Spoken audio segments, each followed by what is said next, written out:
J'ai toujours admiré l'oncle de mon mari. Il était la charmante, couronne, typique, cet homme plus âgé qui respirait la confiance, toujours aussi poli et élégant dans ses mots. À chaque fête de famille, il était là, souriant, plaisantant, avec ce regard de quelqu'un qui a tout vécu et qui sait quelque chose de plus. Au début, ce n'était qu'une admiration innocente, peut-être de la curiosité. Après tout, qui n'a jamais regardé quelqu'un de plus âgé et ne s'est demandé ce qui se cache derrière cette expérience de vie? Mais cette nuit-là, quelque chose était différent. Je l'ai senti dans l'air. C'était n'importe quel dîner, avec les mêmes visages que toujours. Il était assis de l'autre côté de la table et m'observait plus que d'habitude.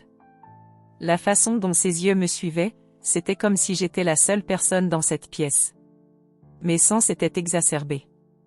J'ai remarqué chaque détail, la façon dont il remuait le verre de vin, comment ses yeux pétillaient lorsque je parlais et, plus important encore, comment ses mots semblaient chargés d'un double sens que moi seul pouvais comprendre. À la fin de la nuit, tout le monde était distrait, parlait fort, mais je savais qu'il était là, se rapprochant de plus en plus de moi. Lorsqu'il venait m'aider avec quelque chose de banal, une assiette, un verre, n'importe quoi, nos doigts se touchaient une seconde. Ce contact, qui aurait dû être si innocent, m'a donné la chair de poule d'une manière à laquelle je n'étais pas préparée. Je me sentais exposée, comme s'il avait lu chacune de mes pensées. J'aurais pu l'ignorer, faire comme si rien ne s'était produit. Mais je ne pouvais pas. Lorsque nos regards se croisèrent à nouveau, c'était comme si le temps s'était arrêté. Il n'y avait pas de mots, juste le silence complice de quelqu'un qui savait exactement ce qui allait se passer. C'était la première fois que je ressentais quelque chose de différent chez lui. Un sentiment interdit, quelque chose qui m'attirait, qui me mettait au défi de quitter ma zone de confort. Je savais que c'était mal. En fait, tout en moi criait que c'était fou, un gâchis que je ne devrais jamais laisser arriver. Mais en même temps, la tentation était trop grande pour être ignorée. C'était comme si chaque regard, chaque contact, chaque mot entre nous était chargé d'électricité. Mon corps a réagi d'une manière que je ne pouvais pas contrôler. J'ai essayé de repousser ces pensées, mais plus je résistais, plus l'attraction devenait intense. Après ce contact désinvolte, je pouvais à peine penser à autre chose. Son idée était là, occupant toutes mes pensées, même dans les moments les plus banals de ma journée. Je me suis retrouvée à imaginer ce qui pourrait arriver si je cédais, si je laissais la curiosité prendre le dessus. Et chaque fois que j'y pensais, mon cœur accélérait, ma respiration devenait plus lourde. C'était un jeu dangereux auquel je jouais, mais le risque apportait une montée d'adrénaline que je n'avais jamais ressentie auparavant. Je me suis convaincue que je pouvais contrôler la situation. C'est juste du flirt, me suis-je dit. Rien n'ira au-delà de cela. Mais je savais au fond que j'étais déjà trop impliquée pour garder les choses sous contrôle. Le simple fait de m'imaginer à côté de lui, de penser à ce qui pourrait arriver, me laissait au bord du précipice. La prochaine fois que je l'ai revu, c'était inévitable. Nos regards se croisèrent à nouveau, et il y avait là quelque chose de plus. Une tension silencieuse qui rendait l'air plus lourd. C'était presque comme si tout le monde autour de nous avait disparu et qu'il ne restait plus que nous deux. Lorsqu'il s'est approché, mon cœur a raté un battement. Il n'avait pas besoin de dire quoi que ce soit. La façon dont il me regardait disait tout, il savait exactement ce qu'il me faisait. Cette fois, c'est lui qui a touché ma main en premier. Une touche légère, presque innocente, mais avec un sens que seuls nous deux comprenions. C'était comme si ce simple geste avait créé un monde à part, où nous seuls existions, où le bien et le mal n'avaient plus d'importance. J'aurais pu m'arrêter là. J'aurais pu me lever et partir, mettre fin à cette folie. Mais la vérité est que je ne le voulais pas. La tentation m'avait déjà complètement dominée. Et à ce moment-là, tout ce que je voulais, c'était voir jusqu'où ça pouvait aller. Après ce premier échange de regards, tout a changé. Chaque rencontre avec l'oncle de mon mari se transformait en un jeu dangereux auquel je ne pouvais rester à l'écart. Le plus étrange, c'est que personne autour de nous ne semblait le remarquer. Les fêtes de famille continuaient comme si de rien n'était, les mêmes blagues, les mêmes conversations, mais je savais que quelque chose était différent. Et lui aussi. Chaque fois que nous nous voyions, la tension augmentait. J'ai essayé de me comporter, j'ai fait comme si tout était normal, mais il a suffi d'un regard de sa part, d'un mouvement subtil, pour que mon cœur se remette à battre à nouveau. Je savais que c'était risqué, que quelqu'un pouvait le remarquer à tout moment. Et pour être honnête, je pense qu'une partie de moi voulait être découverte. C'était comme si la possibilité d'être attrapé rendait tout encore plus excitant. La première fois que nous étions seuls, j'avais l'impression que j'étais sur le point de commettre un crime, mais en même temps, il était impossible de résister. Il savait exactement comment me taquiner, comment me tester. Je pouvais sentir l'anticipation dans l'air, le désir palpiter entre nous. Chaque mot, chaque sourire avait une signification cachée, une invitation à quelque chose que nous voulions tous les deux, mais qu'aucun de nous ne l'admettait ouvertement. Et puis, c'est arrivé. Sans que je m'en aperçoive, il s'approcha lentement, suffisamment pour que je sente son souffle près de moi. Mon corps tout entier a réagi instantanément. C'était comme si tous mes sens s'étaient allumés en même temps. Quand il m'a touché, c'était comme si le monde s'était arrêté. Son contact était chaleureux, ferme et à ce moment-là, je savais qu'il n'y avait pas de retour en arrière. Les réunions ont commencé à avoir lieu plus fréquemment. Toujours en secret, toujours dans des moments où personne ne s'en douterait. C'était un jeu de déguisement, de regards furtifs et de touches rapides. Chaque fois que nous étions proches l'un de l'autre, le désir grandissait. Et, à chaque rencontre, je me sentais plus impliquée, plus prisonnière de cette toile de séduction qu'il tissait si facilement. Parfois, nous nous rencontrions dans des lieux publics, entre amis ou en famille, et le simple fait de savoir que personne ne savait ce qui se passait entre nous rendait tout encore plus irrésistible. Lorsqu'il s'approcha de moi, lorsque sa main toucha légèrement la mienne, un frisson me parcourut le dos. Je savais que c'était mal, je savais que je jouais avec le feu, mais cela m'a consumé d'une manière que je n'avais jamais connue auparavant. Je me demandais jusqu'où cela pouvait aller. Je savais que nous prenions trop de risques, mais la vérité est que je ne voulais pas m'arrêter. Chaque rencontre était plus intense que la précédente et je me retrouvais de plus en plus abandonnée, plus dominée par le désir d'être avec lui. J'étais complètement accro au danger. L'adrénaline qui parcourait mon corps à chaque rencontre clandestine était une sensation que je n'avais jamais ressentie auparavant. C'était comme si désir et culpabilité allaient de pair, créant en moi un mélange explosif. Et, par-dessus tout, le sentiment d'être désiré si intensément, si incontrôlable, m'a laissé extatique. Il m'a fait me sentir vivant, désiré d'une manière dont je ne savais même pas avoir besoin. La façon dont il me regardait, la façon dont ses mains glissaient sur ma peau, la façon dont il savait exactement quoi dire pour me désarmer. Je me suis complètement perdue. Avec lui, tout semblait plus vibrant, plus intense. C'était comme si le monde autour de nous disparaissait et que seuls nos corps, notre volonté, nos secrets restaient. Chaque fois que nous nous rencontrions, le danger semblait plus grand, mais cela ne faisait que rendre les choses encore plus irrésistibles. La tension entre nous était palpable. Un simple contact suffisait pour allumer le feu qui rôdait toujours. Je savais que nous dépassions toutes les limites, qu'il y avait beaucoup à perdre, mais à ce moment-là, plus rien n'avait d'importance. La façon dont il me faisait me sentir désirée, puissante, enivrée était addictive. Je ne pouvais pas m'éloigner. Il y avait une partie de moi qui aimait l'idée d'être son secret. Savoir que, parmi tant de gens, il n'avait Dieu que pour moi, que ses pensées étaient dominées par l'idée de m'avoir à nouveau, était un sentiment qui me consumait. Et quand nous étions ensemble, c'était comme si toutes mes inhibitions disparaissaient. Je me suis donné complètement, laissant le désir parler plus fort. À chaque rencontre, la tension entre nous devenait presque insupportable. J'avais hâte qu'il me tire dans un coin, loin de tous les regards, et me prenne enfin dans ses bras. Il y avait quelque chose d'interdit, de sauvage dans tout cela. Et j'ai adoré. Je me suis retrouvée à sombrer de plus en plus profondément dans cette dépendance. Ce n'était pas seulement l'acte lui-même, mais le sentiment d'être si profondément désiré, d'être l'objet de quelqu'un qui ne pouvait pas me résister. Chaque fois qu'il me touchait, mon corps réagissait instantanément. Et quand je l'ai vu approcher, ma peau brûlait déjà d'impatience. Le danger d'être découvert était toujours là, mais au lieu de m'effrayer, cela n'a fait qu'augmenter mon excitation.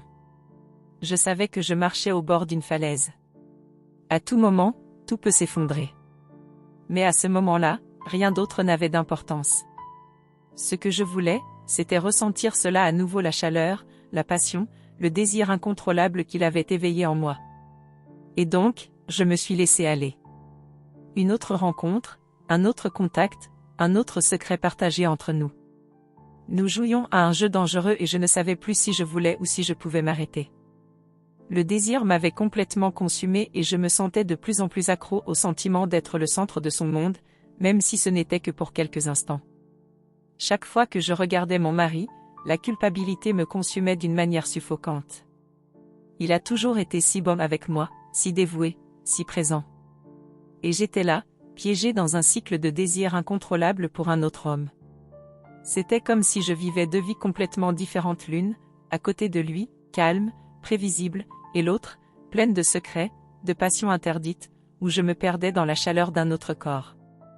Lorsqu'il m'a serré dans ses bras, lorsque nos regards se sont croisés, j'ai senti un poids énorme dans ma poitrine.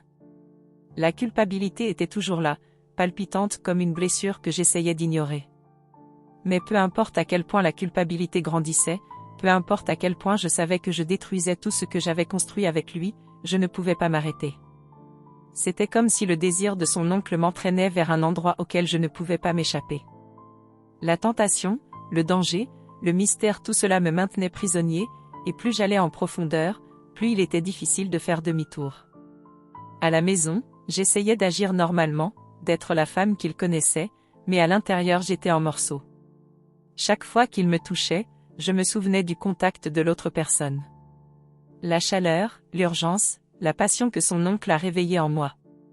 Je me sentais déchirée entre la femme que j'étais censée être et la femme que j'étais quand j'étais avec lui. C'était un contraste si intense que parfois je pouvais à peine respirer. Il y a eu des moments où je me suis demandé comment j'en étais arrivée là. Comment, moi qui ai toujours été si fidèle, si sûre de ma relation, ai-je pu finir par me laisser emporter par un désir aussi interdit? La réponse semblait simple et en même temps si complexe. Je me sentais vivant. L'oncle de mon mari a réveillé en moi une version dont j'ignorais même l'existence. Avec lui, je me sentais désirée, sexy, capable de tout.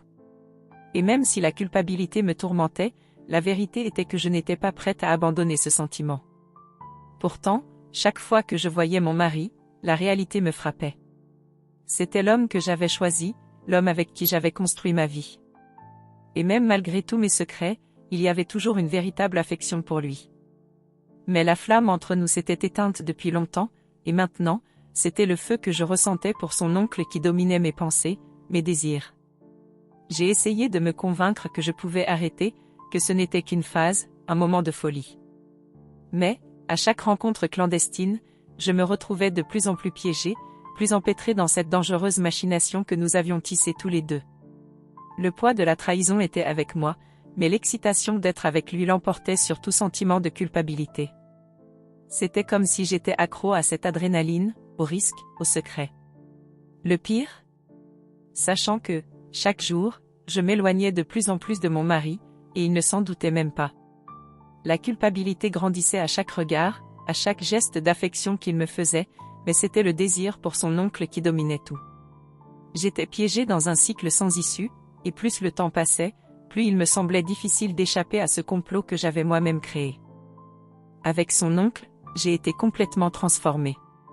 C'était comme si une autre version de moi émergeait, une femme que je n'avais jamais autorisée à exister.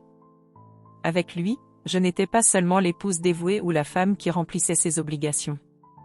J'étais libre, pleine de désir, remplie d'une passion qui me faisait me sentir vivante d'une manière que je n'avais pas ressentie depuis des années. Il m'a donné l'impression d'être la seule personne au monde. Quand nous étions ensemble, rien d'autre n'existait.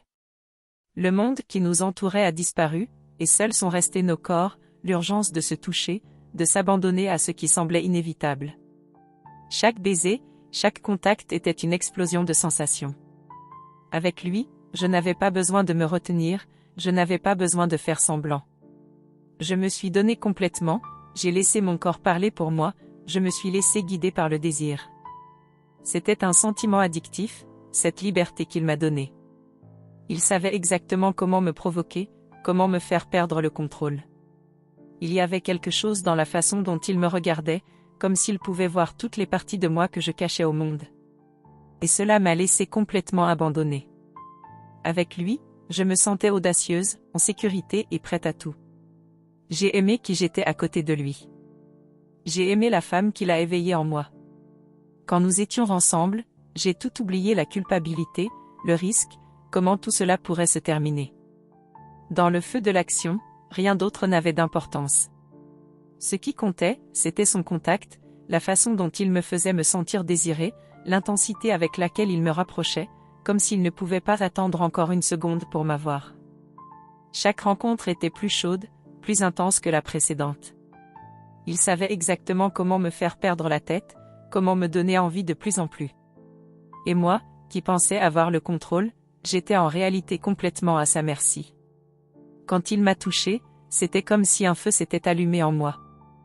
Mon corps a réagi instantanément, mon cœur s'est accéléré et je me suis retrouvée complètement immergée dans ce jeu de séduction.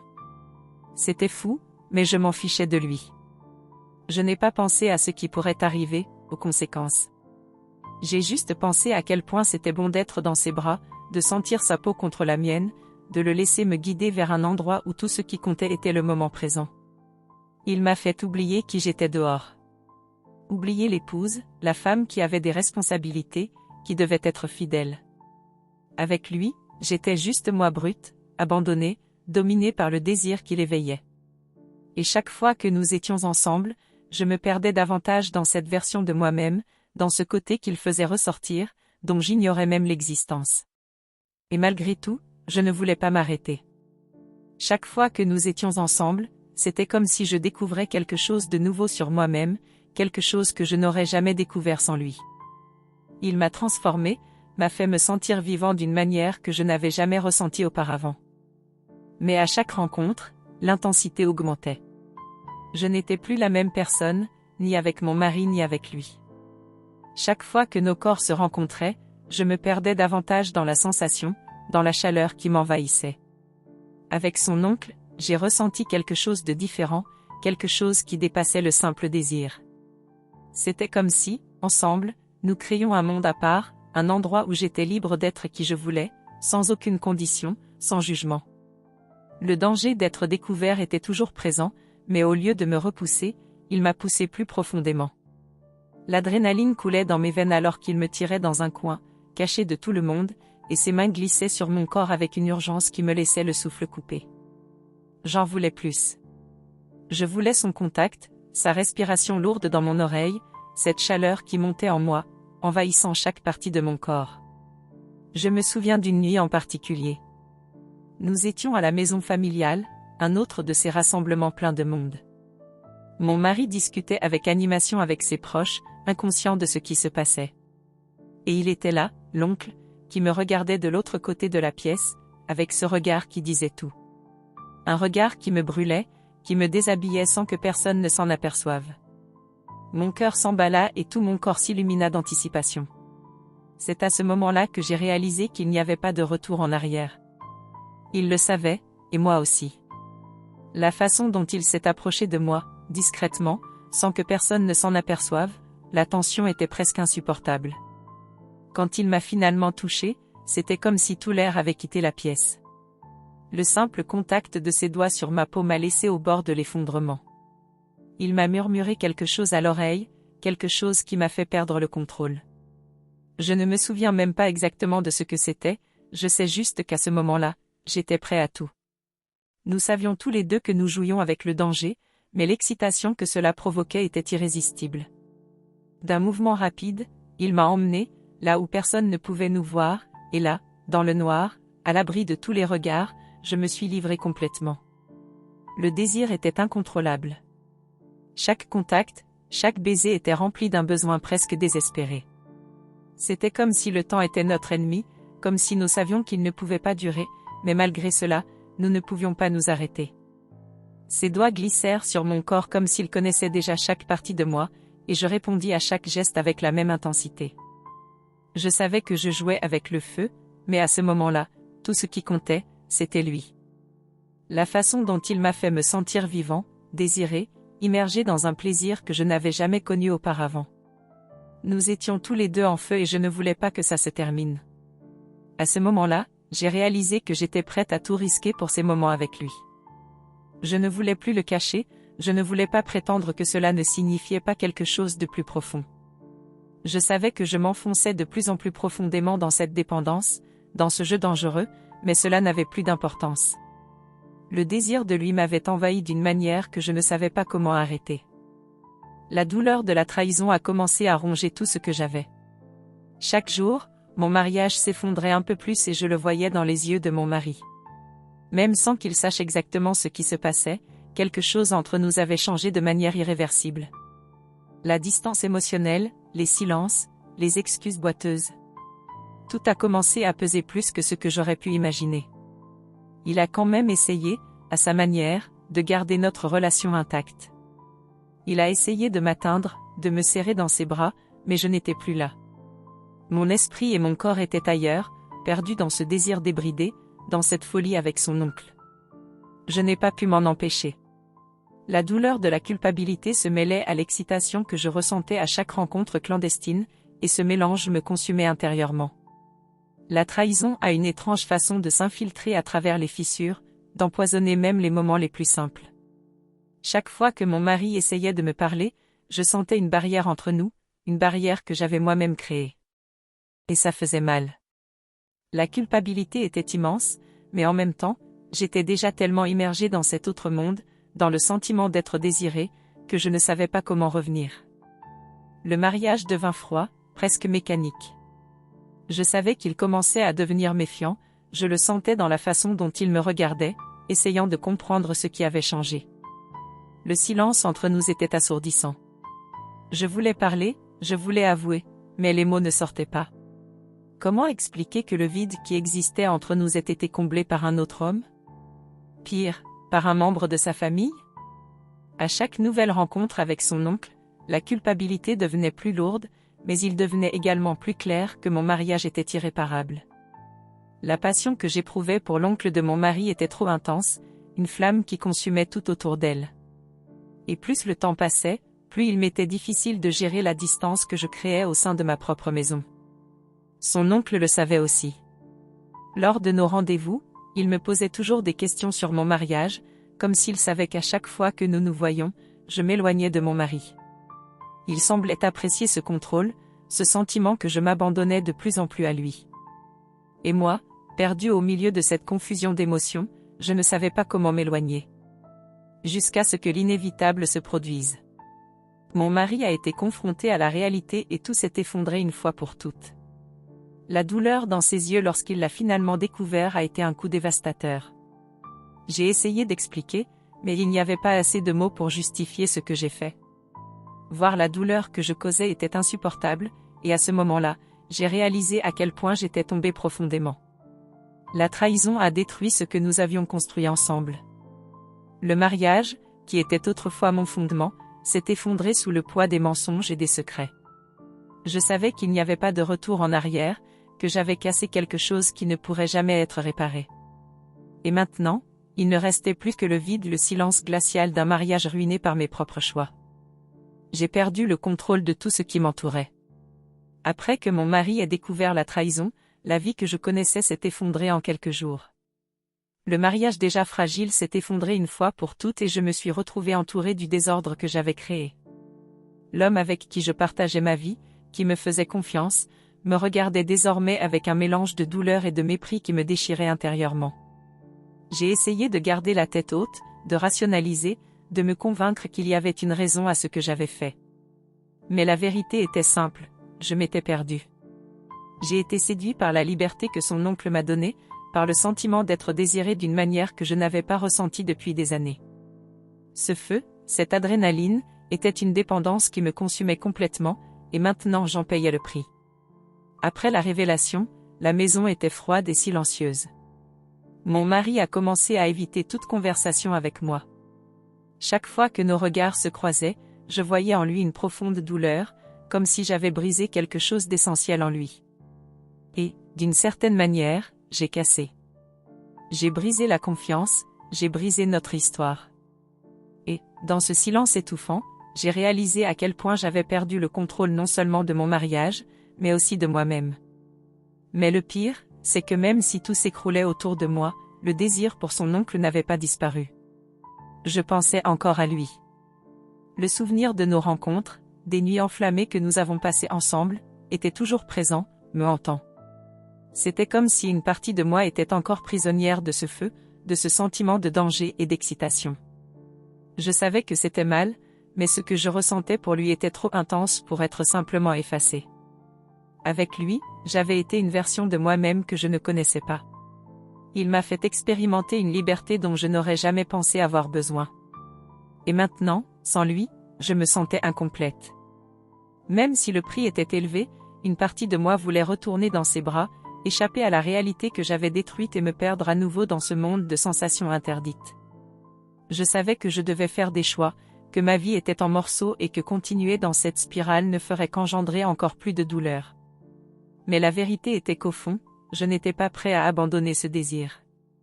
Chaque nuit solitaire, chaque fois que je m'allongeais à côté d'un mari qui pouvait à peine me regarder, le souvenir du contact de son oncle revenait et je me demandais si je serais un jour capable de sortir de ce cercle vicieux.